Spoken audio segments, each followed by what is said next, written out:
जय जय रघुवीर समर्थ. श्रीमत दासबोध. दशक 12वा. विवेक वैराग्य नाम. समास 6वा. सृष्टिक्रम निरूपण नाम. श्रीराम समर्थ. पहा, या दशकातील म्हणजे विवेक वैराग्य नाम या दशकातील मागच्या समासामध्ये कोणता समास होता? आत्मनिवेदन नाम. यामध्ये आपण पाहिलं की प्रपंच आणि परमार्थाच्या यशासाठी विवेक आणि वैराग्याचा संगम साधकाच्या जीवनामध्ये किती गरजेचा आहे हे आपण मागच्या समासात पाहिलं. आता या समासात आत्मनिवेदनाच्या 3 पायऱ्यांपैकी तिसऱ्या निश्चळ आत्मनिवेदनामध्ये सद्गुरु कृपेनं दृश्य जगाचं खरं स्वरूप जीवाच्या अनुभूतीला येणार आहे. हे विश्व स्वप्नवत आहे, ते निर्माण झालंय असं आपल्याला वाटतं खरं, पण तेच मुळी आपलं अज्ञान असतं. त्यामुळंच आपण निश्चळ आत्मनिवेदनाच्या स्थितीपर्यंत पोहोचूच शकत नाही. ही सृष्टी निर्माण झाली असा आपल्यासारख्या सामान्यांचा ठाम विश्वास आहे आणि त्यात चूक अशी नाही आहे काही. कारण लहानपणापासूनच आपण हे तुझे आईवडील, हे माझे आईबाबा, हा भाऊ, ही बहीण, हे मित्र, हे तुझे समाजातील बांधव, अशा पद्धतीनं हे सर्व आहे तसंच आपल्याला सांगितलं जातं. 2त 2 मिळव म्हणजे धनसंपदा कमव, नाव लौकिक कमव. नाव लौकिक अर्जित करून ऐहिक सुखालाच अंतिम ध्येय मानणारी जीवनशैली आपल्याला शिकवली जाते. हे दृश्य जग झालंच नाही किंवा जे दिसतंय ते खोटं आहे असं जर कुणी सांगू लागला तर लोक त्याला साहजिकच वेडा ठरवतील. त्यामुळं समर्थांसारखे संत आत्मनिवेदन साधावं म्हणून ही सृष्टी मिथ्या आहे, स्वप्नवत आहे असं जेव्हा सांगू लागतात तेव्हा आपली अहंता संतांच्या अशा विधानाला, अशा सांगण्याला सहजासहजी मान्यता देत नाही. संत आग्रह करतात, अर्जव करतात म्हणून आपण नवविधा भक्तीचा मार्ग अनुसरून पण तो द्वैत भावनेतूनच पाळला जातो. मी आणि तो वेगळा नाहीच. दृश्य जगत खोटं आहे. मी नाही आणि तोही नाही अशा अद्वैताची भूमिका सहजपणे आपल्याला कळणं अवघड आहे. त्यामुळं ज्या तर्क विचारांना आपण मान्य करतो, आपल्या बुद्धीला जे पटतं त्या दृष्टीनं सृष्टी विकास कसा झाला हे समर्थ आपल्याला समजावून सांगत आहेत. इथंही त्यांनी आपल्याला विवेक दृष्टी प्रदान केली आहे. कुरुक्षेत्रावर प्रभू श्रीकृष्णांनी आपलं विराट रूप अर्जुनापुढे प्रगट केलं, पण अर्जुनाच्या चेहऱ्यावर कुठलेच भाव उत्पन्न न झाल्याचं बघून श्रीकृष्णही क्षणभर भांबावले. पण लगेचच त्याला जाणीव झाली की अर्जुनाला त्याच्या सामान्य चक्षूंनी आपलं विराट स्वरूप काही केल्या दिसणार नाही. मग त्यांनी अर्जुनाला दिव्य चक्षु प्रदान केले आणि त्यामुळे अर्जुनाला श्रीकृष्णांचं विश्वरूप दर्शन झालं. त्याप्रमाणे केवळ शब्दांच्या आधारे आपण दृश्य जग स्वप्नवत आहे हे जाणतो, पण त्याची अनुभूती, त्याचा अनुभव घेता यावा म्हणून सद्गुरू आपल्याला विवेक दृष्टी प्रदान करतात. जोपर्यंत जीव विवेक चक्षूंसाठी तयार होत नाही तोपर्यंत ज्ञान त्याच्या अंतरंगी प्रगट होत नाही. तोपर्यंत त्याला सांगितल्या गेलेल्या ज्ञानाचा काहीही उपयोग होत नाही. त्यामुळं त्याला जसं कळेल त्यानुसारच समर्थ सद्गुरू सृष्टीचा क्रमविकास त्याला सांगतात आणि एका क्षणी आत्मानात्म विवेक चक्षु त्याला प्रदान करून सृष्टीचा संहार कसा होतो हेही त्याला समजावून देतात. सृष्टीची निर्मिती कशी झाली या तर्कानं समर्थ सुरुवात करताना म्हणतात, श्रीराम समर्थ.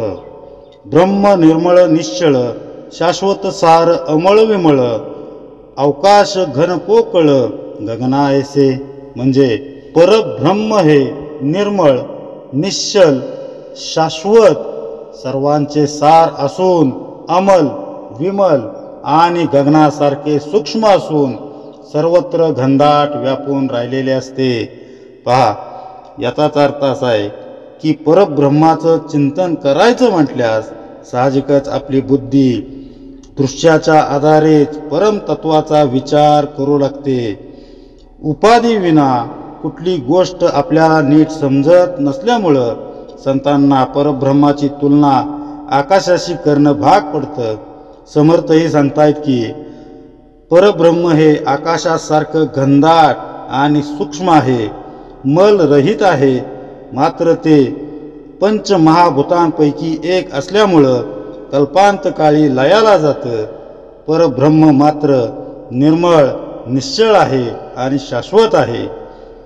सृष्टीचं स्वरूप कसं आहे, त्यात आपलं स्वतःचं स्थान किती नगण्य आहे हे कळण्याकरता दासबोधाच्या चिंतनाभ्यासामध्ये आपण एक प्रयोग केला होता. त्यातून हे विश्व निर्माण झालेलंच नाही अशा निष्कर्षापर्यंत आपण आलेलो होतो. विश्वनिर्मिती झाली असं म्हणणं हा आपल्या वृत्तीचा संकुचितपणा आहे.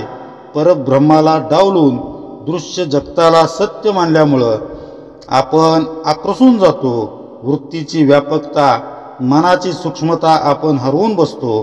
समर्थ ते जाणून आहेत, म्हणूनच आपल्यासारख्या देहबुद्धीच्या माणसांना समजेल अशा शब्दात ते सृष्टीच्या उत्पत्तीचा विकासक्रम सांगताना परब्रह्म कसं आहे तेही पुढे सांगत आहेत.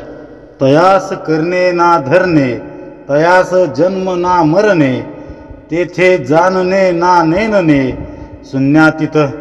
म्हणजे त्याला काहीही करणे नसते, धरणे नसते, त्याला जन्म नसतो, मरण नसते, त्याच्या ठिकाणी जाणीवही नसते आणि नेणीवही नसते आणि ते शून्याच्याही पलीकडे असते. ते रचेना ना खचेना, ते हायेना ना जायेना, मायातीत निरंजना, पारची नाही. म्हणजे ते रचत नाही, खचत नाही, उत्पन्न होत नाही, नाश पावत नाही. त्या मायातीत निरंजनाला पारच नसतो, त्याला पारच नाही. याचाच अर्थ परब्रह्माला काही करणं नाही, धरणं नाही, त्याला जन्म किंवा मरण नाही, जाणीव नेणीव नाही, रचणं खचणं नाही, ते होत नाही आणि जातही नाही. अशा मायातीत असलेल्या परब्रह्माचा पारच लागू शकत नाही. विवेक करून यावर विचार जर केला तर ब्रह्मस्वरूपाला दूर ठेवून सृष्टीची निर्मिती होऊ शकत नाही हे ध्यानात येतं. विवेकाच्या दृष्टीनं पाहू लागल्यास या समासाच्या पहिल्या 3 ओव्यांमधूनच ते सिद्ध होतं. विश्वातील वस्तूंना, प्राणी मात्रांना बाह्यांगानं ओळखणं हे अज्ञानाचं लक्षण आहे. जसं कुंभार मातीची अनेक मडकी बनवतो, त्या प्रत्येकात आकाश हे असतंच, तसं परब्रह्म दृश्यातील प्रत्येक घटकात भरून आहे. सद्गुरु कृपेनं जेव्हा आपल्याला ज्ञान दृष्टी प्राप्त होते तेव्हा दृश्याच्या अंतरंगाची आणि मिथ्या बाह्यांगाची स्पष्टपणे ओळख होते. अशा निश्चळ निर्विकार परब्रह्मावर अज्ञानवश आपणच माईक आवरण घालतो आणि परब्रह्मात संकल्प उठल्याचा आरोप करतो. हीच आपल्या अंतरंगातील माया होय. या आवरणाखाली अर्धनारी नटेश्वर अर्थात षडगुणेश्वराची निर्मिती होते आणि तोच सृष्टीच्या उत्पत्तीचं कारण ठरतो. त्याला सर्वेश्वर, साक्षी, द्रष्टा, ज्ञानघन, मूळ पुरुष अशी ही नावं आहेत. ब्रह्मस्वरूपात संकल्पशक्ती निर्माण करणाऱ्या मायेच्या आधारे मूळ पुरुष सृष्टीच्या उत्पत्तीला सुरुवात करतो. अर्थात असं म्हणण्यामागं आपल्यासारख्या बद्ध जीवांचा माईक दृष्टिकोन आहे हे सांगायला नको. संतांना मात्र मूळ पुरुषात माया निर्माण झाली हे विधानच मान्य नसतं. निश्चळ ब्रह्मात काही उत्पत्ती होण्यास वावच नाही. पण त्या ब्रह्माचेच अंश असणारे आपण मायेचं पांघरून ओढून घेतल्यानं ब्रह्मावर कर्तेपणाचा आरोप करतो. आपल्यासारख्या सामान्य जनांसाठी मायेनं सृष्टीची निर्मिती करून तिच्या विकासाची प्रक्रिया आरंभली असंच म्हणावं लागतं. समर्थ पुढे सांगतात, पुढे संकल्प उठिला षडगुणेश्वर बोलिजे त्याला, अर्धनारी नटेश्वराला बोलिजे ते. म्हणजे अशा त्या परब्रह्माच्या ठिकाणी बहुश्याम हे मूळ स्फुरण उठले, त्यालाच अर्धनारी नटेश्वर षडगुणेश्वर असेही म्हणतात. सर्वेश्वर सर्वज्ञ साक्षी द्रष्टा ज्ञानघन, परेश परमात्मा जगजीवन मूळ पुरुष. म्हणजे त्यालाच सर्वेश्वर सर्वज्ञ साक्षी द्रष्टा ज्ञानघन परेश परमात्मा जगजीवन मूळ पुरुष असेही म्हणतात. ते मूळ माया बहुगुणी अधोमुखे गुणक्षोभिनी, गुणत्रये तिजपासुनी निर्माण झाले. म्हणजे तीच बहुगुणी मूळ माया विस्तार रूपाने गुणक्षोभिनी झाली आणि तिच्यापासूनच तीनही गुण निर्माण झाले. पहा, मूळ माया अर्थात जाणीव वायुरूप आहे. तिच्यात प्रचंड सामर्थ्य आहे, ऊर्जा आहे. वायू चंचल असल्यामुळं ती विस्तारत जाते, विकसित होत जाते. मूळ मायेच्या पोटी गुणक्षोभिनी अर्थात गुणमायेची निर्मिती होते. ती अधोमुख म्हणजे सूक्ष्मातून स्थूलाकडे पसरत जाते.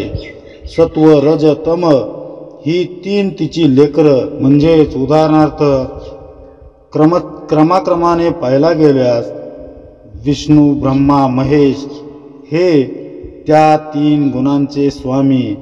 सत्वगुणी श्री विष्णूंकडं सृष्टीचं पालकत्व आहे. रजोगुणी ब्रह्मदेवाकडे नवनिर्मितीचं काम आहे. तर तमोगुणांचा स्वामी महेश श्री महादेवांकडे संहार करता आहे, संहार करण्याचं कार्य आहे. तमोगुणातून सृष्टीची निर्मिती सुरू होते. प्रथम आकाश, त्यातून वायू, वायूतून अग्नी निर्माण झाला. अग्नी शीतल होताना जल निर्माण झालं आणि पाणी गोठून पृथ्वी तत्वाची निर्मिती झाली. पृथ्वी तलावर अनेक वनस्पती निर्माण झाल्या आणि त्यातील अन्न रसावर जगणारे असंख्य जीव अस्तित्वात आले. त्या जीवन मालिकेतील परब्रह्माचा संपूर्ण विकसित प्राणी म्हणजेच मनुष्य होय. त्याच्या अंगी विवेक वैराग्य धारण करण्याची क्षमता ब्रह्मदेवानंच निर्माण केली, जेणेकरून मनुष्य त्याच्या जीवनाचं ध्येय साध्य करू शकेल. सृष्टी ज्या क्रमानं आकाराला येते त्याच्या उलट क्रमानं ती लयाला जाते. हे सद्गुरु कृपेनं आपल्याला जाणता येऊ शकतं, असं समर्थांचं या ठिकाणी सांगणं आहे. ते पुढे म्हणतात, पुढे विष्णू झाला निर्माण, जाणती कळा सत्वगुण, जो करिता हे पाळन त्रैलोक्यांचे. म्हणजे पुढे जाणती कळा अर्थात सत्वगुणांपासून श्री विष्णू निर्माण झाले, तेच या त्रैलोक्याचे पालन करतात. पुढे जाणीव नेणीव मिश्रित, ब्रह्मा जाणावा नेमस्त, त्याच्या गुणे उत्पत्ती होत भुवनत्रे. म्हणजे पुढे जाणीव नेणीव मिश्रित रजोगुणापासून ब्रह्मा झाला आणि त्याच्या रजोगुणापासून भुवनत्रयांची उत्पत्ती झाली, निर्मिती झाली. पुढे रुद्र तमोगुण सकळ संहारांचे कारण, सकळ काही करतेपण तेथेची आले. म्हणजे पुढे तमोगुणयुक्त रुद्र जो सर्व संहाराचे कारण आहे तो निर्माण झाला. याप्रमाणे सर्व काही करतेपण तेथेच आले. तेथून पुढे पंचभूते पावली स्पष्ट दशेते, अष्टदा प्रकृतीचे स्वरूप ते मुळीच आहे. म्हणजे पुढे त्यापासून पंचमहाभूते स्पष्ट दशेला प्राप्त झाली म्हणून स्थूल रूपाने प्रगट झाली. मूळ मायेचे ठिकाणीच अष्टदा प्रकृती अत्यंत सूक्ष्म रूपाने अव्यक्त दशेत असते. निश्चळी झाले चळन तेची वायोचे लक्षण पंचभूते आणि त्रिगुण सूक्ष्म अष्टधा म्हणजे निश्चळाच्या ठिकाणी जे चलन वलन झाले तेच वायूचे लक्षण होय. त्या मूळ मायेतच पंचभूते आणि त्रिगुण सूक्ष्म रूपाने असतात. आकाश म्हणजे अंतरात्मा, प्रत्यय पहावा महिमा, त्या आकाशापासून जन्मा वायू आला म्हणजे आकाश म्हणजे अंतरात्मा होय. त्याचा महिमा अनुभवाने जाणून घ्यावा. त्या आकाशापासूनच वायूचा जन्म झाला. तया वायूच्या दोन्ही झुळुका उष्ण शीतळ एका, शीतळापासून तारा मायंका जन्म झाला. म्हणजे वायूच्या दोन प्रकारच्या झुळुका आहेत, एक उष्ण आणि एक शीतल. शीतलापासूनच चंद्र आणि तारा यांचा जन्म झाला. उष्मापासून रविवनी विद्युलता आदी करुणी, शीतळ उष्ण मिळवणी तेज जाणावे. म्हणजे उष्णापासून सूर्य, अग्नी आणि विद्युलता निर्माण झाली. हे शीत आणि उष्ण मिळून तेज तत्व जाणावे. तया तेजापासून झाले आप, आप आळून पृथ्वीचे रूप. पुढे औषधी अमुप निर्माण झाल्या. म्हणजे त्या तेजापासून आप झाले. आप आळून जल आळून पृथ्वीचे रूप निर्माण झाले आणि त्या पृथ्वीवर असंख्य वनौषधी निर्माण झाल्या. औषधीपासून नाना रस, नाना बीज अन्नरस, 84 लक्ष योनीचा वास भूमंडळी. म्हणजे औषधींपासून नाना रस, नाना बीजे, नाना अन्नरस निर्माण होऊन या भूमंडलावर 84 लक्ष योनी वास करून राहू लागल्या. ऐसी झाली सृष्टी रचना, विचार आणिला पाहिजे मना, प्रत्यय विन अनुमाना पात्र होईजे. म्हणजे या प्रकारे दृश्य सृष्टीची रचना झाली. साधकाने या सृष्टी रचनेच्या क्रमाचा विचार करून अनुभव घ्यावा. अनुभव नसेल तर उगीचच अनुमान तर्क करीत बसावे लागत राहील. याचाच अर्थ अनुमान तर्क मनुष्याला सृष्टी विकासाच्या उलट क्रमानं मार्गक्रमण करूच देत नाहीत. मग तो दृश्याला कवटाळून बसतो. आसक्तीयुक्त अंधाऱ्या प्रांतातच मग आत्मनिवेदन रूपी सूर्योदय होतच नाही. आकाशासारख्या असणाऱ्या अंतरात्म्याच्या सत्तेनं सृष्टी विकास जरी पावत असली तरी अंतिम सत्ता मात्र त्याची नसते आणि हे जाणण्यासाठी सद्गुरू कृपा अत्यावश्यक असते. आत्मनिवेदनातून सृष्टी विकासाच्या उलट क्रमानं जात जात शेवटी निश्चळ निर्विकार परब्रह्मापर्यंत पोचता येतं. गुरुकृपेनं सद्गुरुकृपेनं याचा प्रत्यय आला म्हणजे उगीच कल्पना करत बसावं लागत नाही. अनुभूतीमध्ये कल्पना विराम पावते. तेव्हा साधनेच्या गुरुकृपेच्या बळावर परब्रह्माशी एकरूप होणं, तद्रूप होणं हाच मनुष्याचा खरा पुरुषार्थ आहे. त्यासाठी लागणारी पूर्वतयारी, आवश्यक शिदोरी, मार्गदर्शन समर्थ आपल्याला पुढील भागामध्ये, पुढील ओव्यांमध्ये सांगणार आहेत. आत्तापर्यंतच्या निरूपणामध्ये आपण सृष्टी उत्पत्तीचा क्रम कसा असतो ते पाहिलं, ते बघितलं. आता याच्या उलट क्रमानं सृष्टीचा संहार कसा होतो असं सांगताना समर्थ आपल्याला पुढच्या ओवीमध्ये एक सूत्र देत आहेत. ऐसा झाला आकार येण्याची न्याय संवार, सारासार विचार यास बोलीजे. म्हणजे याप्रमाणे ही सृष्टी आकारास प्राप्त झाली. ज्या अनुक्रमाने उभारणी झाली त्याच क्रमाने यथा न्याय संहारणी सुद्धा होते. या दोन्हींच्या विचाराला सारासार विचार असे म्हणतात. पहा, टप्प्याटप्प्यानं सृष्टी जसजशी विकसित आकारास येते तशीच ती नाश पावते. आकार घेणं आणि संहार होणं याच्या सांगोपांग विचाराला समर्थ सारासार विचार असं म्हणतात. 10व्या दशकातील 5व्या पंचप्रळय निरूपण नाम या समासात समर्थांनी मांडलेली पंचप्रळयाची संकल्पना आपल्याला आठवत असेलच. पिंडातील पहिला प्रलय म्हणजे गाढ झोप, तर दुसरा प्रलय म्हणजे देहांत काळ अर्थात मृत्यू. तसंच ब्रह्मांडाचेही 2 प्रलय असतात. ब्रह्मा, विष्णू आणि महेश या देवता जेव्हा झोपी जातात तो ब्रह्मांडाचा निद्रा प्रलय. त्यावेळी ब्रह्मदेवाचा 12 तासांचा दिवस संपून रात्र सुरू होते. कल्पांतकाळी सृष्टी शून्य होते. जेव्हा या तिन्ही देवतांचा अंत होतो त्यावेळी ब्रह्मांडाचा प्रलय सुरू होतो. हाच तो ब्रह्मप्रलय. या प्रलयाची वाट पाहण्यापेक्षा मनुष्यानं विवेक प्रलय साधावा असं पंचप्रळय निरूपण नामामध्ये समर्थांनी आपल्याला आग्रहाने आवर्जून सांगितलेलं आहे. विवेक प्रलय साधायचा म्हणजे नेमकं काय करायचं, तर सृष्टी स्वरूपाला नीट समजून घ्यायचं. विवेकानं एकाग्र चित्तानं चिंतन केलं तर जशी ही सृष्टी निर्माण झाली आहे असं आपण मानतो तसंच ती लयालाही जाते असं विवेक आपल्याला जाणीव करून देतो.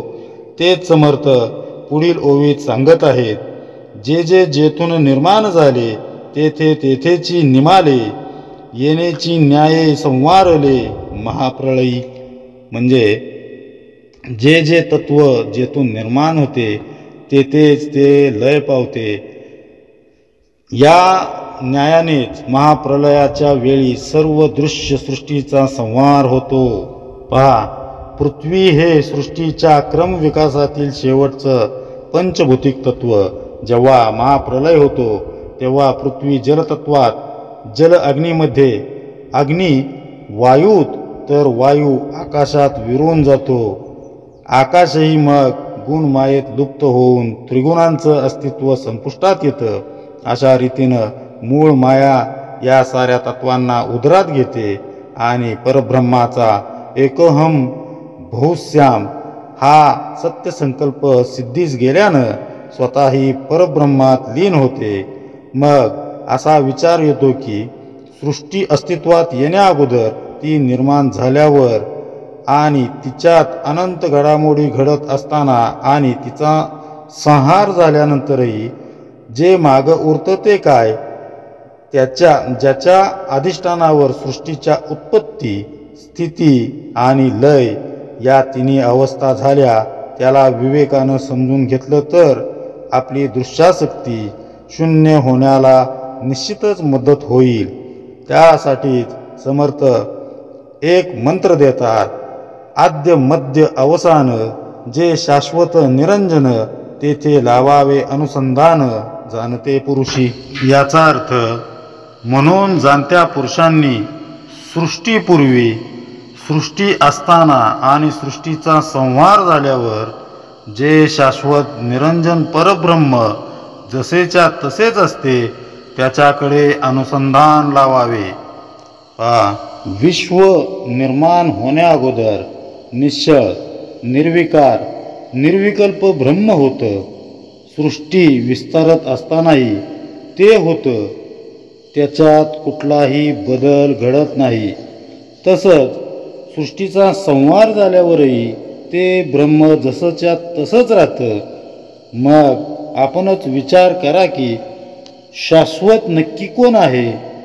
राजहंस जसं पाण्यात मिसळलेलं दूध वेगळं करून प्राशन करतो तसं विवेक वैराग्याच्या मदतीनं सृष्टीतील आसार शिल्लक ठेवून फक्त सार घेतलं म्हणजेच शाश्वत अशा ब्रह्माला ओळखलं की आपणही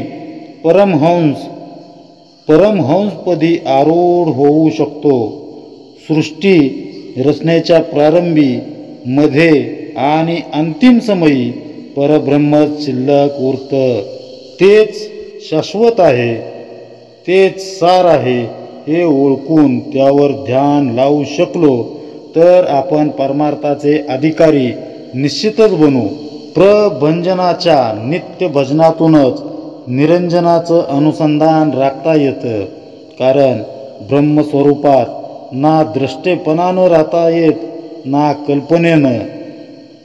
त्याच्याशी केवळ तद्रूप होता येतं. अनुसंधान कसं लावता येईल याचा आपण थोडक्यात विचार करूया. आचरण हे अनुसंधान लावण्याचं सर्वोत्तम साधन आहे.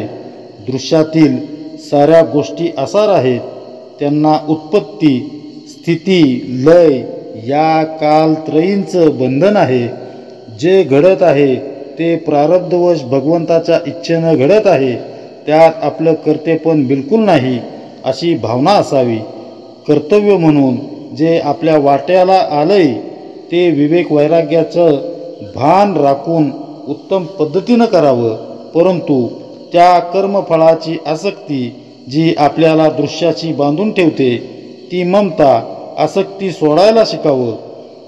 हे जमू लागले की आपण अनुसंधानात आहोत असं समजावं. अखंड अनुसंधान साधू लागल्याच्या काही खुणा सांगता येतील. त्या अशा आहेत. हे विश्व खोटं आहे, प्रपंच असार आहे हे पक्क समजल्यानं आपल्याला प्रपंचाची, त्यातील गोष्टींची चिंता वाटेनाशी होते. हवे नकोपणाची भावना क्षीण झाल्यानं गरजा कमी होतात. देहधारणेपुरतं अन्न भगवंत पुरविलच ही खात्री वाटते. अशा निश्चलतेतूनच चित्ताला स्वस्थता लाभते. अन्यथा चित्त चिंताक्रांत असेल, दृश्याचे पाश आपल्याला जखडून ठेवत असतील तर आपण अनुसंधानात आहोत असं म्हणून स्वतःशीच प्रतारणा तर करत नाही ना हे प्रत्येकानं तपासून पाहावं. विवेक वैराग्याच्या मजबूत पायावर उभं असलेल्या अनुसंधानातून पुढचं सूत्र मनावर बिंबलं जातं ते कायमचंच. समर्थ पुढे सांगतात, होत जाते नाना रचना परी ते काहीच तगेना सारासार विचारणा. या कारणे म्हणजे नाना रचना होतात आणि जातात पण एकही टिकून राहत नाही, शाश्वत असत नाही. म्हणून यासाठीच तर आपण सारासार विवेक केला पाहिजे. बघा, जे जे जन्मतं निर्माण होतं, वाढतं, तगतं ते ठराविक काळानंतर लयाला जातं. हा सारासार विचार अखंड मनी धरला तर दृश्य विश्व असूनही आपल्यासाठी मात्र ते नष्ट होतं. या विवेक विचाराला बळकटी देण्यासाठी सगुण भक्ती ही तितकीच गरजेची असल्याचं मत समर्थ सांगतात, समर्थ नमूद करतात. वरवर अंतरात्म्याची सत्ता एकीकडं मान्य करायची आणि दुसरीकडं हे माझ्याच बाबतीत काय चुकलं माझं म्हणून माझ्या वाट्याला हे भोग आलेत यासारखे प्रश्न त्याला विचारत बसायचं हे योग्य नव्हे. असे प्रश्न विचारतोय कोण, कुणाला, एवढा तरी विवेक विचार साधकानं नको का करायला. घटना भगवंताच्या इच्छेनं घडत आहेत, त्याचं फळ भगवंताची इच्छा म्हणून आपण का बरं स्वीकारू नये. याला कारण आपलं साधन अजून अपुरं पडतंय. जग स्वप्नवत आहे हे अजून आपल्या अनुभूतीला आलेलं नसल्यामुळं आपण असले क्षुल्लक प्रश्न उपस्थित करत असतो. म्हणून अंतरात्म्याची सत्ता खऱ्या दिलानं, खऱ्या मनानं स्वीकारली पाहिजे आणि विवेकाची कास धरत दृश्याचे पास तोडून टाकायला हवेत. इंग्रजीमध्ये असं म्हटलं जातं की the world is mathematically perfect, म्हणजे जग हे गणितीयदृष्ट्या बरोबरच आहे. याचा गर्भित अर्थ असा आहे की जे घडतंय ते योग्यच आहे, माझ्या हिताचंच आहे असं मनाला वारंवार बजावायला हवं. म्हणजेच दृश्यासक्ती हळूहळू कमी होऊ लागते. सारासार विचार प्रबळ झाला की मग पुढील तत्वबोधही चटकन आपल्या लक्षात येतो. द्रष्टा साक्षी अंतरात्मा सर्वत्र बोलती महिमा, तरी हे सर्व साक्षिणी अवस्थामा प्रत्यय पाहावी. म्हणजे मात्र ज्या अंतरात्म्याचा द्रष्टा साक्षी असा महिमा वर्णन करतात तो म्हणजे सर्व साक्षिणी तुर्या अवस्था मात्र होय. हे अनुभवून पाहावे.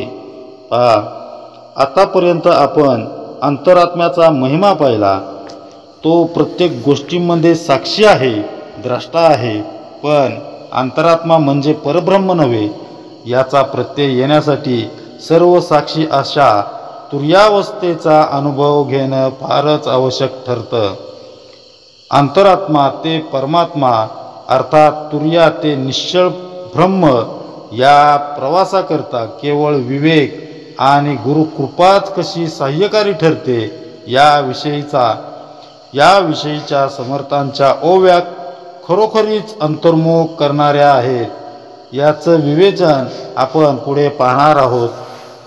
सृष्टी ज्या क्रमानं विस्तारली असं आपण मानतो, त्याच्या उलट क्रमानं ती नष्टही होते. पण अंतःकरणातून सृष्टीचा संपूर्ण निराश करण्यासाठी विवेक प्रलयच करायला हवा. अहंता करते, पण जसजसं विसर्जित होत जातं तसतसं दृश्य जग तसंच राहूनही आपल्यासाठी मात्र ते नाहीसं होत जातं. हेच विवेक प्रलयाचं मर्म आहे. हे करताना सृष्टी शून्यवत होते आणि त्या शून्याला भेदून पलीकडं जे शाश्वत तत्व असतं ते परब्रह्म होय. याचं खंडन अनुसंधान लावावं असा आग्रह समर्थांनी आपल्याला केलेला आहे. आता या दृश्य जगताकडं ज्या दृष्टीनं आपण पाहतो ती दृष्टी कशी असते आणि त्यात परिवर्तन कसं घडवून आणायला हवं याचं चिंतन समर्थांच्या अर्थगर्भित चिंतनीय ओव्यांतून आपण करणार आहोत. मध्यंतरी वाचनात आलेली एक रूपात्मक गोष्ट ऐकूया आणि त्यातून निघणाऱ्या बोधाच्या आधारे आपण चिंतनाभ्यास करूया. एक गृहस्थ त्यांच्या कुमार वयातील मुलाला बरोबर घेऊन गाडीनं प्रवास करत होते. खिडकीतून बाहेर बघताना पळणारी झाडं, घरं, शेती, आकाशात उडणारे विविध पक्षी पाहून तो मुलगा इतका हरकून गेला की विचारतात सोय नाही. प्रत्येक गोष्टीचं नाव तो त्याच्या वडिलांना विचारायचा. नाव कळलं की काहीतरी रहस्य उघडल्यासारखा आनंद त्याला व्हायचा. हे काय, ते काय, अशा त्याच्या सततच्या प्रश्नांनी सहप्रवासी सुद्धा इतके वैतागले होते आणि काहींनी तर त्या ग्रस्ताकडं नाराजी सुद्धा प्रकट केली. तेव्हा ते ग्रस्त म्हणाले, हा माझा मुलगा लहानपणापासूनच आजारपणामुळं दृष्टीहीन होता, आंधळा होता. या साऱ्या गोष्टी त्याला केवळ शब्दांनी माहीत होत्या. मागील आठवड्यातच मी त्याच्या डोळ्यावर शस्त्रक्रिया केली. आता त्याला चांगलं दिसू लागलंय. अवतीभोवतीच्या या सर्व गोष्टी तो पहिल्यांदाच पाहतोय. त्यामुळंच त्याला एवढे प्रश्न पडतायत. ते ऐकून मात्र सर्वांचेच डोळे पाणावले. हे सांगण्याचा उद्देश आहे की केवळ शब्दांनी एखादी वस्तू आपल्याला नीट कळत नाही, पण जेव्हा आपण ती पाहतो, तिची अनुभूती घेतो, तेव्हा मात्र त्या वस्तूचं नाव उच्चारताच तिची प्रतिमा डोळ्यासमोर उभी राहते. अंतरंगात तिचं तात्काळ आरेखन होतं. आपल्या अभ्यासाचा मुद्दा, आपल्या चिंतनाचा मुद्दा आता सुरू होतोय. थोडा विचार करूया. झाडाला झाड, घराला घर, नदीला नदी असं नामाभिधान कुणी दिलं? भाषा बदलली की वस्तूंची नावंही बदलतात. जेव्हा मनुष्य पृथ्वीतलावर पहिल्यांदाच अवतरला तेव्हा झाडं, पशुपक्षी, लता वेली यांना थोडीच संबोधन असतील का? तो या साऱ्यांना भगवंताचा खेळच समजत असेल. आकाशात पक्षी नव्हे तर साक्षात भगवंतच विहार करतोय. फळं फुलातून भगवंतच हसतोय. नदी झऱ्यातून जणू प्रेम संजीवनीच वाहते असंच तो मानत असेल. नंतर त्यानं स्वतःची बुद्धी वापरून प्रत्येक वस्तूला विशिष्ट नाव दिलं असेल. जसं मनुष्य प्राण्यात प्रत्येक व्यक्तीला वेगळं नाव आहे, एखाद्याच्या नावाचा उच्चार होता क्षणीच त्या व्यक्तीचं रूप, प्रतिमा आपल्या अंतरंगात तयार होते. पण या सर्वात एक सामायिक गुणधर्म दडलेला आहे जो आपल्या कधीच लक्षात येत नाही. मनुष्यत्व हाच तो गुणविशेष. नावानुसार त्या त्या व्यक्तींची छबी, व्यक्तीची प्रतिमा, त्याचं व्यक्तित्व आपल्या नजरेसमोर येतं. पण सर्वप्रथम तो एक माणूस आहे हे समजण्यात आपण कमी पडतो. वेगवेगळ्या उपाधी चिटकवून स्वतःची एक खास ओळख निर्माण करण्याच्या ईर्षेत सर्वांमध्ये वसणाऱ्या भगवंतालाच आपण विसरून गेलो आहोत. व्यवहारात वस्तूला, व्यक्तीला आपण बाह्यांगावरून ओळखतो. हिरा आणि गारा दोन्ही भगवंतानंच निर्माण केलेल्या आहेत. त्याचं बाह्य मूल्य किती भिन्न आहे हे ठाऊक असल्यामुळं गारा टाकून हिरा घेण्याची व्यवहार चातुर्य बुद्धी मनुष्याकडे आहे. पण त्या दोन्हीत भगवंत भरून उरलेला आहे हे किती जण समजून घेत असतील. अशी केवळ बाह्य मूल्याधिष्ठित जीवनशैली, विचारधारा परमार्थात अडथळा ठरते. माणसाला माणूस म्हणून ओळखता येत नाही, वस्तूला वस्तू म्हणून आपल्याला पाहता येत नाही. उपाधींमुळं सर्वांच्या अंतर्यामी वसत असलेल्या भगवंताशी अनुसंधान लावणं आपल्याला जमत नाही, त्याच्याशी आपली ओळख होऊ शकत नाही. म्हणूनच समर्थ अगदी कळकळीनं सांगू इच्छित आहेत की मुळापासून शेवटवरी अवघी मायेची भरोवरी नाना विद्या कळा कसुरी तयेमध्ये. म्हणजे मुळापासून शेवटापर्यंत अवघा मायेचाच विस्तार होय. नाना विद्या कला कसुरी यांचा अंतर्भाव मायेमध्येच होतो. जो उपाधीचा शेवट पावेल त्यास भ्रम ऐसे वाटेल, जो उपाधीमध्ये अडकेल त्यास काढिता कवन. म्हणजे जो उपाधीच्याही पलीकडे जाईल तो सर्व दृश्य सृष्टी म्हणजे भ्रम आहे हे जाणेल. पण जो उपाधी खरी असे धरून चालेल त्याला त्यातून कोण सोडवू शकणार नाही, कोणीही सोडवू शकणार नाही. पहा, माणसावर लादलेल्या उपाधी गुणविशेष दूर केल्याशिवाय, दूर सारल्याशिवाय त्याच्यातील मनुष्यत्व, ईश्वरत्वाची जाणीव आपल्याला होणारच नाही. तीच गोष्ट इतर प्राणी मात्र निर्जीव वस्तूंच्या बाबतीतही आहे. एखाद्या व्यक्तीचा गुण आपल्याला भावतो, स्वभाव पटतो, म्हणून त्यामुळं आपण त्याच्याशी संवाद साधतो. पण आवड निवड बाजूला ठेवून तो परमेश्वराचाच अंश आहे असा विवेक विचार करून आपण त्याच्याशी संबंध नाही का प्रस्थापित करू शकत. गुणांमुळं व्यवहाराची बेरीज वजाबाकी विचारात घेऊन कुणाशी सख्य करणं किंवा कुणाशी वैर धरणं म्हणजे उपाधीला कवटाळणंच नव्हे काय. हाच गुणमायेचा प्रताप आहे. उपाधीचा शेवट ज्यांना सापडला ते संत, त्यांचा कुणाशीच विद्रोह नसतो. राम आणि रावण एकमेकांचे शत्रू होते असं आपण मानतो. वास्तविक सीताहरण, लंकादहन, रावणाशी युद्ध आणि त्याचा अंत या सगळ्या प्रभू रामाच्याच लीला होत्या. त्याचं नातं काय होतं हे संत हृदयच जाणे. संत म्हणतात, विरोध भक्तीने रावण वैकुंठपदी पावविला. म्हणजे विरोधानं का होईना पण रावणाची रामावर सच्ची भक्ती होती. विरोधक म्हणून रामाचं नाव घेता घेता ते भक्तीत कधी परिवर्तित झालं ते रावणाला समजलंच नाही. भले रावणानं रामातील ईश्वरत्व जाणलं नसेल, पण रामानं रावणाला कधी शत्रू मानलं नव्हतं. युद्ध टाळण्याचा शेवटचा प्रयत्न म्हणून जेव्हा अंगदाला शिष्टाईसाठी रावणाकडे पाठवायचं ठरलं तेव्हा आपलं काम फत्ते होईल आणि रावणाचंही हित साधेल हे लक्षात ठेवून बोलणी कर, असंच प्रभू रामांनी त्याला सांगितलं होतं. या भावनेतच उपाधीचा शेवट कसा करायचा याचं मर्म दडलं आहे. बाह्यांगाला सत्य मानून म्हणजेच उपाधीत जर कुणी अडकून पडला तर त्याला बाहेर काढणं फार अवघड असतं.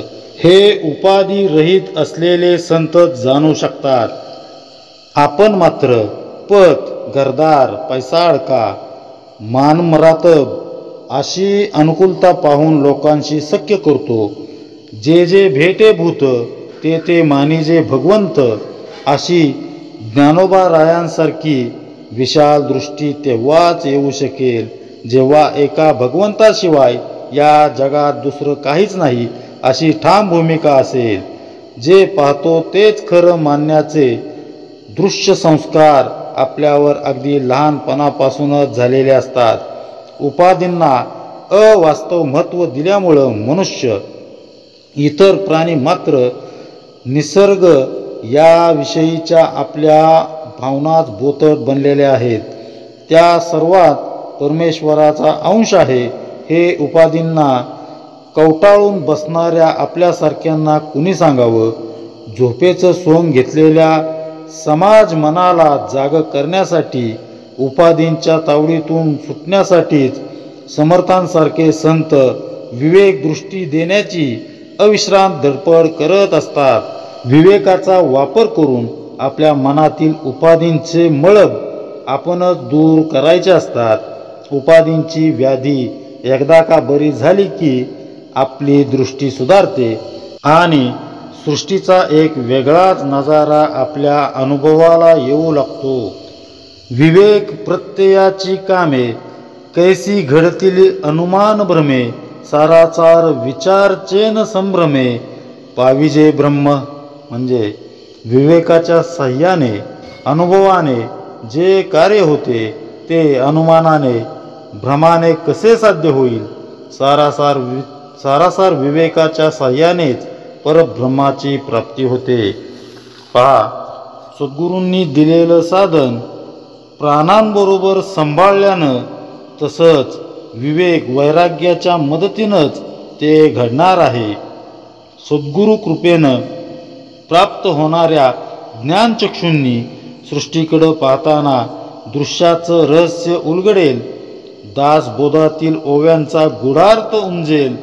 मात्र तोपर्यंत अनुमानाच्या आधारे त्या करुणावताराची क्षणिक जाणीव आपल्याला होईलही, पण स्वार्थाला, अहंतेला जरासा धक्का जरी लागला तरी ती दिव्य जाणीव पुढच्या क्षणी विरून जाईल. कारण अनुमानानं आलेलं ज्ञान भ्रम निर्माण करणारं असतं. अनुमानाला अनुभूतीतून रूपांतरित करण्यासाठी विवेक विचारानं असाराला दूर सारावं आणि सार शाश्वत अशा परब्रह्माशी अखंड अनुसंधान ठेवायला शिकावं. सारासार विचारानंच परब्रह्माची प्राप्ती होऊ शकते असं समर्थ या ठिकाणी सांगता आहेत.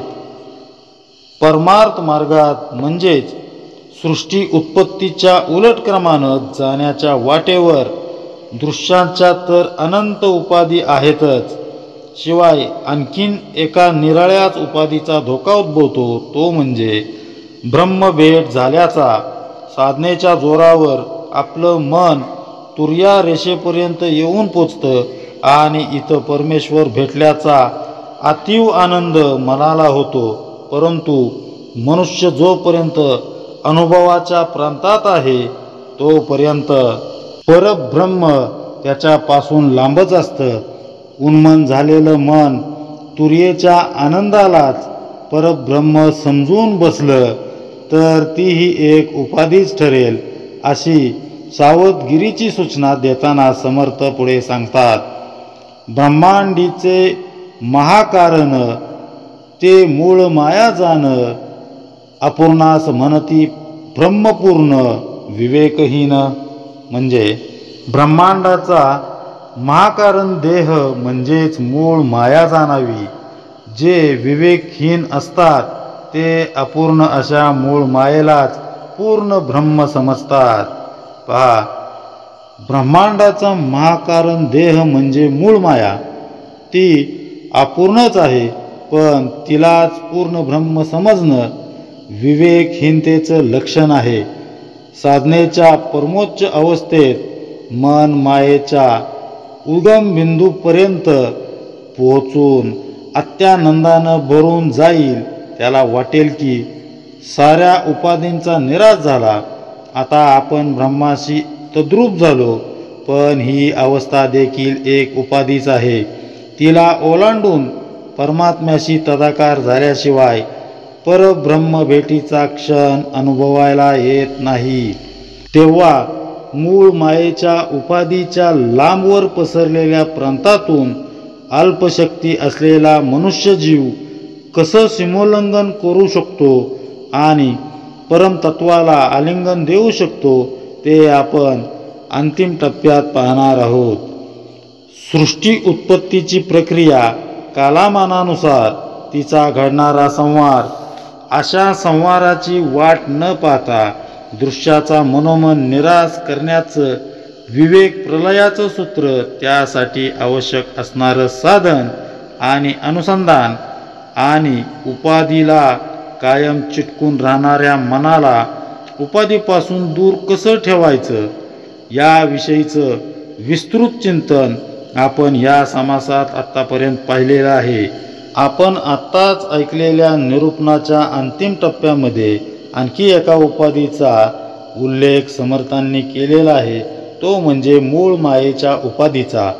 परमार्थात स्वतःला दिग्गज म्हणवणाऱ्या अनेक ज्ञानी मंडळींना मूळ मायारूपी उपाधीला दूर सारणं जमत नाही. ज्याला खरोखरीच आत्मज्ञान झालं तोच तुर्यातीत होऊन परब्रह्माशी तद्रूप होऊ शकतो. काही संत सांगतात त्याप्रमाणे या जगात दोनच प्रकारची लोक आहेत, आत्मज्ञानी आणि अज्ञानी.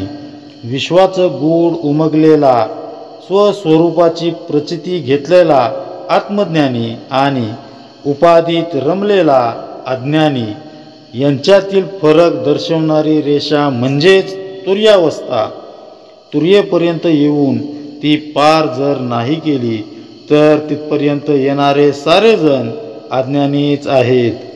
चवदार पदार्थ आपण आवडीनं खातो, कारण रसनेद्वारे, आपल्या जिभेद्वारे त्या चवीशी मन संलग्न होत असतं, सुखावत असतं. उपाधीशी संलग्न होण्याच्या मनोअवस्थेला अनुभव म्हणतात. अनुभव घेण्याची मनाची ही तगमगच तुर्या रेषा ओलांडताना अडथळा निर्माण करते. साधनेमुळं, सत्संगामुळं मन सूक्ष्म होत होत तुर्येच्या दिशेनं जात असतं, पण अनुभव घेण्याच्या स्वाभाविक उर्मीमुळं मन स्वस्थ, उपाधीविहीन राहू शकत नाही. अनुभव घेणारा व ज्याची अनुभूती घ्यायची आहे ते, असं वेगवेगळं राहणं म्हणजे द्वैत. आत्मज्ञानाच्या दिशेनं जाताना द्वैत भावनेतून होणारी उत्कट उपासना आपल्याला अतीव आनंद देते. त्याद्वारे आपण तुर्यावस्थेपर्यंत पोचतोही, पण इथं अनुभव घेण्यासाठी अहम म्हणून शिल्लक असणाऱ्या मनाची समजूत घालायची ती तरी कशी, हा मोठा कळीचा प्रश्न आहे.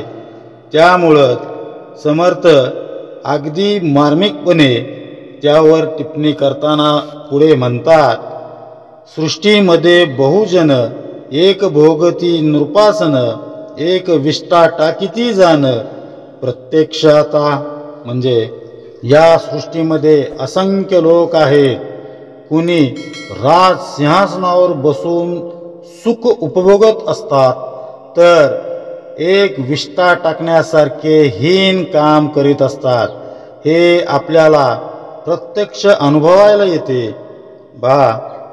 तुर्या रेषेच्या अलीकडील ही सर्व मायेची बजबज पुरीच आहे. त्यातील असंख्य जीवांपैकी एखादाच तुर्या रेषेला स्पर्श करतो.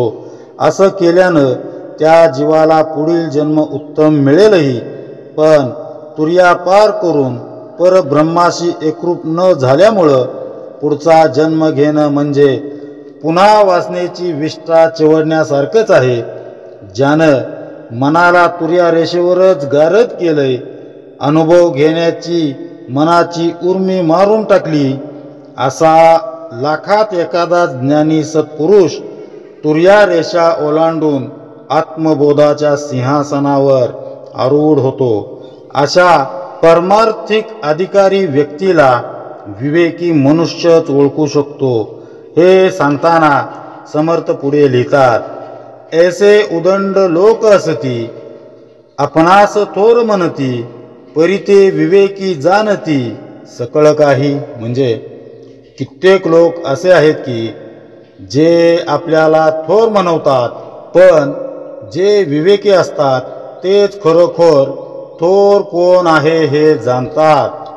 पहा, तुर्येजवळ पोचणारे अनेक जण असतात, पण तिला ते ओलांडू शकत नाहीत, कारण त्यांची अनुभव घेण्याची वृत्ती, अहंता पुसटशी का होईना पण शिल्लक असते.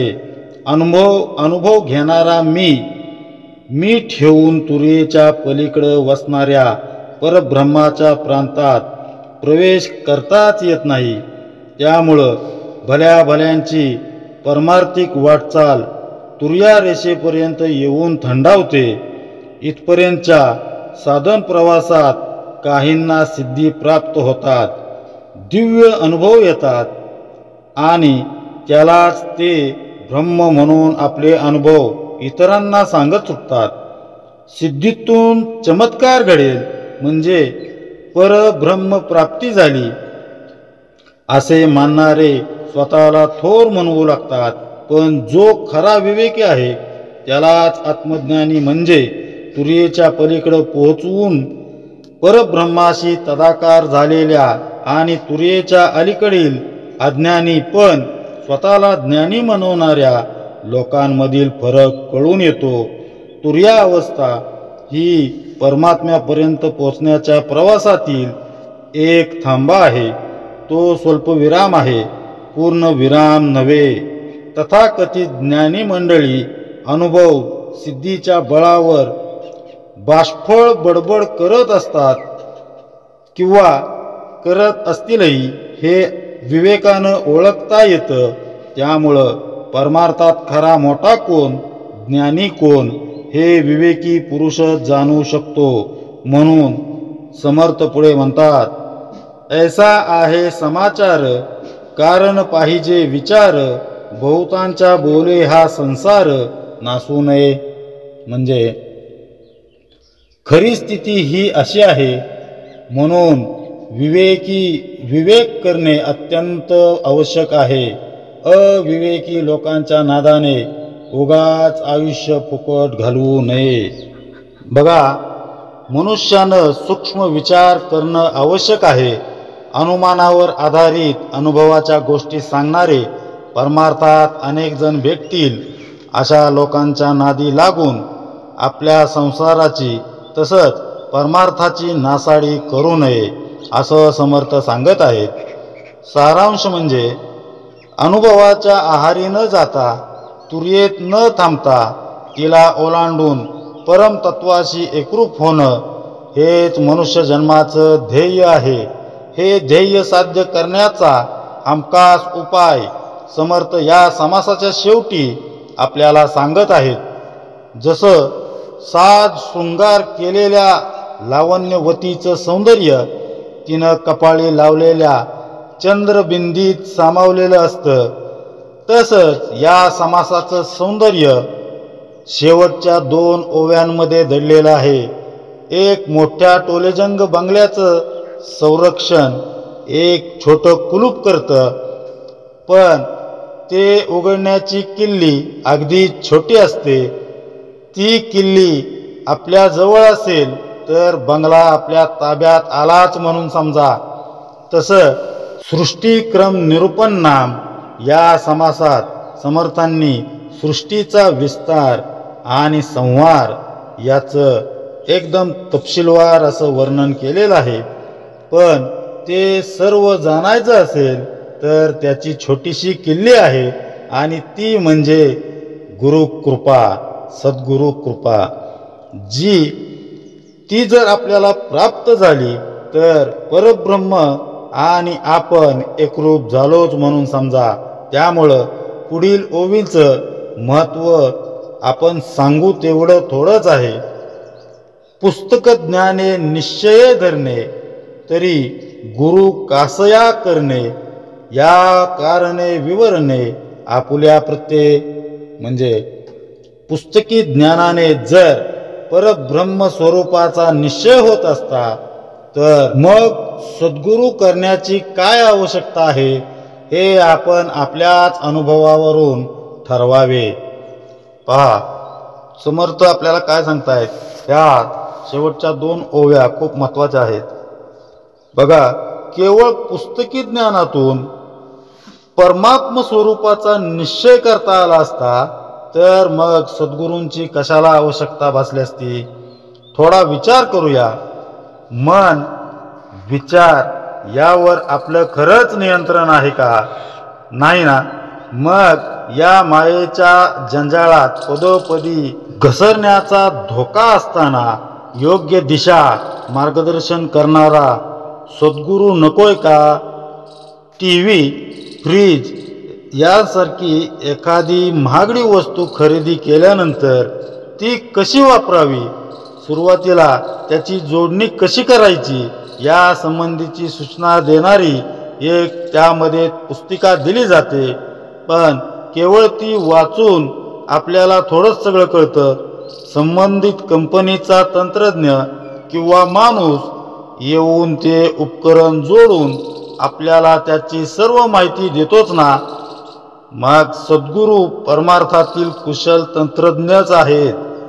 ग्रंथ, पुस्तकं वाचून परमार्थाचं जुजबी ज्ञान होईलही, आपण तुर्यावस्थेपर्यंत पोचूही, पण तिथं आपला अहंभाव संपवून अनुभव घेण्याच्या वृत्तीला निवृत्त करून तुर्येला ओलांडून परमात्म्याशी तदाकार कसं व्हायचं याचं रहस्य कुठला ग्रंथ, कुठलं शास्त्र नाही तर फक्त सद्गुरूच सांगू शकतात.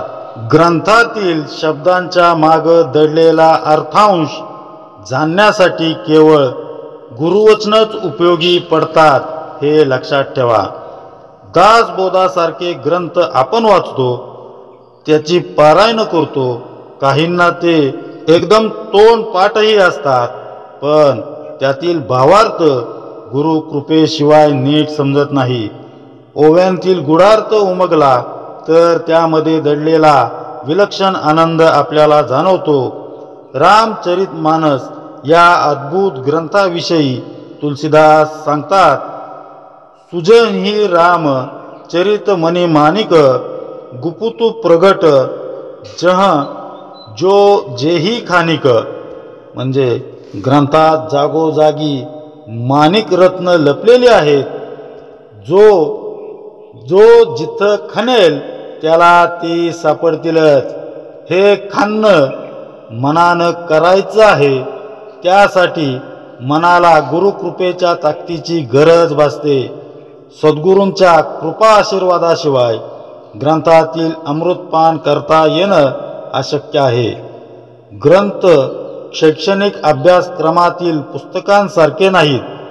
ते जीवनाला नवं आयाम मिळवून देणारे, मनुष्याला त्याचं अंतिम ध्येय गाठून देण्यात मदत करणारे मार्गदर्शक आहेत. तेव्हा ते गुरूंच्या संगतीत राहून समजून घ्यायला हवेत. गुरु देहात नसेल तर त्यांच्या तसबिरीशी, त्यांच्या फोटोशी आपण बोलायला हवं. सद्गुरूंना विनवायला हवं. जसं वासरू गायीला ढुसण्यात येतं, त्यातून गायीचा वात्सल्य भाव जागृत होतो आणि तिला पाना फुटतो, तसं आपणही चैतन्यरूपी सद्गुरूंची वारंवार करुणा भाकावी. प्रेमभावानं, श्रद्धेनं त्यांना आळवावं. मग त्यांना आपली मदत करणं भागच पडतं. हे घडतं ते आपण सद्गुरूंशी एकनिष्ठ राहिल्यानंच. हेच समर्थ आपल्याला मोठ्या मार्मिकपणे पुढील आणि अंतिम ओवीत सांगत आहेत. जो बहुतांच्या बोले लागला, तो नेमस्त जाणावा बुडाला. एक साहेब नसता कोणाला, मुशारा मागावा. म्हणजे जो अनेकांच्या बोलण्यावर विश्वास ठेवतो, तो नक्कीच बुडाला असे जाणावे. एकच मालक नसेल तर वेतन कोणाजवळ मागणार, तर पगार कोणाला मागणार. पहा किती सुंदर समर्थांनी आपल्याला या शेवटच्या ओळीमध्ये सांगितलेलं आहे. बघा, समर्थ म्हणतायत की एक सद्गुरू, एक साधन, एक ग्रंथ, हाच आहे परमार्थाचा साधा आणि सोपा मंत्र. आपल्याला जे हवं ते अनन्यतेनं सद्गुरूंजवळ मागावं. आपल्यासाठी योग्य असेल तेच ते पुरवतीलच याचा भरोसा बाळगावा. मात्र समाजात या उलट चित्र दिसतं. शंका निरसन नाही झालं, बदल गुरु, की लगेचच बदलून टाकायचा सद्गुरू. मागणी पुरी नाही झाली की बदलला गुरु.